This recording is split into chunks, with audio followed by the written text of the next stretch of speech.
আবারও বন্দুক হামলায় রক্তাক্ত যুক্তরাষ্ট্র। এবার নিউ ইয়র্কের বাফেলোয় 2 বাংলাদেশিকে গুলি করে মারল বন্দুকধারীরা। নিহত একজনের গ্রামের বাড়ি সিলেটে চলছে মাতম। এই মুহূর্তে মেজর টিলা এলাকায় আছেন সহকর্মী ইকরামুল কবির, যাচ্ছি তার কাছে। ইকরাম, আমি এই মুহূর্তে আছি সিলেট নগরীর মেজর টিলা এলাকায়। এই মেজর টিলা এলাকায় যেই বাড়িতে আছি এই বাড়িরই সন্তান যে আমেরিকায় আততায়ের গুলিতে বা দুর্বৃত্তের গুলিতে নিহত হয়েছেন এবং ইউসুফ জনি যার নাম, সেই বাড়িরই এখানে আছে জনির মা বাবা, তার চাচা, নিকট আত্মীয় সবাই আছে এবং এই এলাকার ওয়ার্ড কাউন্সিলর আছে, এই এলাকার যে বাসিন্দা ছাত্রলীগের সভাপতি সহ এই ইউসুফের আত্মীয় স্বজন সবাই এই বাড়িতে এসেছে। এই বাড়িতে চলছে শোকের মাতম। আপনারা জানেন যে আততায়ের গুলিতে নিহত হয়েছে সে ইউসুফ জনি এই নগরীর মেজর টিলা এলাকায় 1995 সাল থেকে তারা এই বাড়ি কিনে তারা থাকেন। এক একটা ফ্লোরে তাদের বাপ চাচারা থাকেন এবং আমি ফ্লোরে আছি। এই ফ্লোরে দেখতে পাচ্ছেন মুমূর্ষ অবস্থায়, প্রায় মর্মান্তিক অবস্থায় আছেন তার পিতা, তার চাচা এবং তার ভাই, আত্মীয় স্বজন যারা আছেন। আমি একটু কথা বলতে চাচ্ছি যে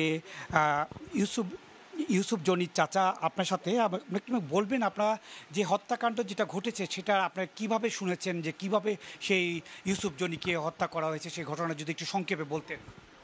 বিসমিল্লাহির রহমানির রহিম। আমি তো অনেকবার বলছি, কিন্তু ব্যাপারটা হচ্ছে কি, আমরা তো হঠাৎ মন মানুষদের সবাই সুস্থভাবে ভালোই ছিলাম।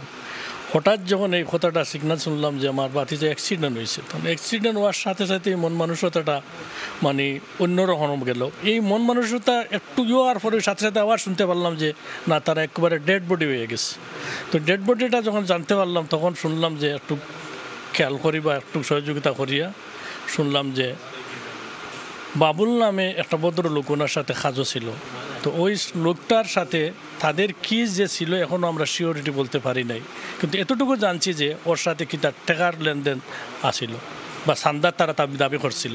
এই সান্দাটা তারা না দেওয়ার জন্য তারা তুকাই আইয়া এই খাজও দুটা ভদ্রলোকে তারা খাজ করতে আসছে। আমি যা শুনতে পারছি যে রঙের খাজে তারা খাজে ব্যস্ত কাজ করতেছে। হঠাৎ করে তারা এই ভদ্রলোকের বলছে যে তুই টাকা দে, টাকা না দিতে পারলে তোর এই কর্মী সে কর্মু হয়ে টাকা তো আমার সেখানে নাই।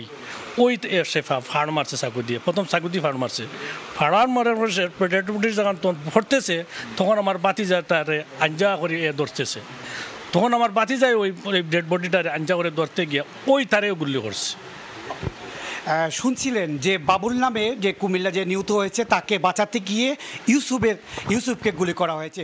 সব কিছু মিলিয়ে একবারে মর্মান্তিক একটি আবহাওয়া এই বাড়িতে আছে এবং তার 2টি মেয়ে আছে, 9 বছরের একটি মেয়ে, 2.5 বছরের একটি মেয়ে। সেই পরিবার নিয়ে বছর খানিক থেকে সেই আমেরিকায় বসবাস করছে এবং পরবর্তীতে পারিবারিকভাবে সিদ্ধান্ত জানানো হবে, তার মরদেহ বাংলাদেশে আনা হবে না সেখানেই সমাহিত করা হবে। মোটামুটি এই ছিল যে দুর্বৃত্তের ছুরিকাঘাতে বা দুর্বৃত্তের গুলিতে যে বাংলাদেশের কানাইঘাট উপজেলার যে নিহত হয়েছে ইউসুফ জনি, তার বাড়ির শোকের মাতমে সবশেষ খবর।